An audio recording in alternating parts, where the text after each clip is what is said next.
Hey guys hello மக்களே, இன்னைக்கு நீங்கள் என்ன பார்க்க போறீங்க அப்படின்னு கேட்டீங்கன்னா, இப்போ இந்த 2 நாளைக்கு முன்னாடி நாங்கள் ஃப்ரெண்ட்ஸு எல்லாரும் ஒன்றும் ஜாலியாக பேசின்னு இருந்தோம். ஸோ ஒருத்தருக்கும் ஒரு ஒரு காலகட்டம் ஒரு ஒரு ஸ்ட்ரகிள்ஸ் ஹடில்ஸ் தாண்டி வந்துட்டுருக்கா. ஓகேவா? இப்படி நாங்கள் எல்லாரும் பேசிக்கும்போது எல்லாருக்கும் ஒரே தாட்டு தான். அதாவது இப்போ நான் ஏதாவது சொன்னேன்னு வச்சுக்கோங்களேன், உடனே நீங்கள் எல்லாம் நிறைய பேர், சில பேர், எல்லாரையும் நான் சொல்லலை, சில பேர் நினச்சிப்போம், ஐயோ இவளுக்கு ஏதோ ப்ராப்ளம் போல இருக்குது, இந்த மாமிக்கு ஏதோ எந்த ப்ராப்ளமும் யாருக்கும் இல்லைப்பா. அதாவது உலகத்தில் நடக்கிறத நான் வந்து ஷேர் பண்ணிக்கிறேன். என்ன அப்படின்னு கேட்டீங்கன்னா, இப்போ என் ஃப்ரெண்ட்ஸ் ஆகட்டும், நெய்பர் ஆகட்டும், எல்லாருமே நாங்கள் பேசிக்கிறது தான். இது வந்து எல்லாரும் எல்லாத்துலேயும் பேசிக்கிறது தான். பட் நான் வந்து யார்கிட்ட பேசினாலும் அந்த மாதிரி நெகட்டிவாகவே எனக்கு தெரியலப்பா, நான் எதனால் எப்படி இருக்கேன்னு எனக்கு தெரியல.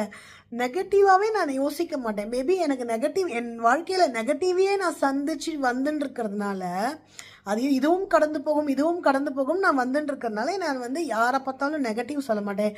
நீ ஏன் இப்படி நினைக்கிற, இப்படி நினைக்காத அப்படின்னு தான் நான் சொல்லுவேன். ஓகேவா? ஸோ ஆனால் இப்போ வந்து அதை அப்படிலாம் பார்க்க போனோம்னு வச்சுக்கோங்களேன், கிருஷ்ணர் வந்து அர்ஜுனருக்கு எத்தனை சொல்லியிருப்பார். அதெல்லாமும் அதுதான் நம்ம வாழ்க்கையில் நடந்துன்னு. ஓகேவா?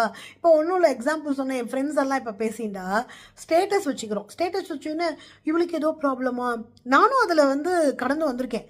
நம்ம ஒரு ஸ்டேட்டஸ் வச்சுட்டா, ஐயோ இவளுக்கு ஏதோ ப்ராப்ளமா, இவளுக்கு இவாளோட ப்ராப்ளமா அப்படின்னு. ப்ராப்ளமே கிடையாது. நானும் அதெல்லாம் நான் எத்தனையோ பேர் வச்சுருக்கேன். என் ஃப்ரெண்ட்ஸ் வச்சுப்பா, என்னோடது எல்லாருமே பாப்பா, அவளும் நான் பார்ப்பேன். அப்போ நான் ஒரு நாள் கூட இவளுக்கு ஏதோ ப்ராப்ளமா அப்படின்னு நான் நினச்சதே கிடையாது. இந்த மாதிரி நீங்கள் யாராவது நினச்சிருக்கேலா, இல்லை நான் யாரையும் நினைக்காமல் இருந்திருக்கேலான்னு எனக்கு கமெண்ட் பண்ணுங்க. ஸோ நான் யாரையுமே எதுவுமே நினைக்க மாட்டேன்.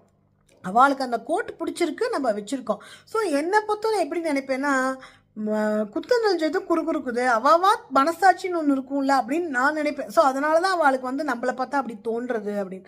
அதே மாதிரி இந்த ஒரு வாட்ஸ்அப் மெசேஜ் பண்ணோன்னு வச்சுக்கோங்களேன், அதுக்கு ரிப்ளை பண்ண மாட்டான் சில பேரெல்லாம். அது எப்படி ஒரு அப்படின்னா நம்ம வாட்ஸ்அப்பை வச்சுக்க கூடாது, என்னோட பாலிசி அதுதான்.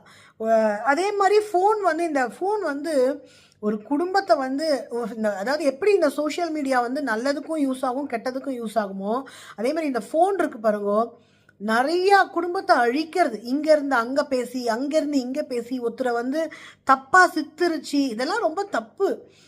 நமக்கு 1000 ஜோலி இருக்குது, நம்ம வாழ்க்கையை வாழ்க்கையே கடந்து வரத்துக்கு பெரிய ப்ராப்ளமாக இருக்குது இந்த கலியுகத்தில். பகவானை வேரோடு பிடிச்சிக்க வேண்டும். இந்த கருமாலாம் எதுக்கு ஒத்துரை பேசி, நான்லாம் ஒத்தரையும் பேச மாட்டேன். அந்த கருமாவை நம்ம ஏன் சாதிச்சுக்கணும், ஏற்கனவே கர்மா நமக்கு நிறையா இருக்குது.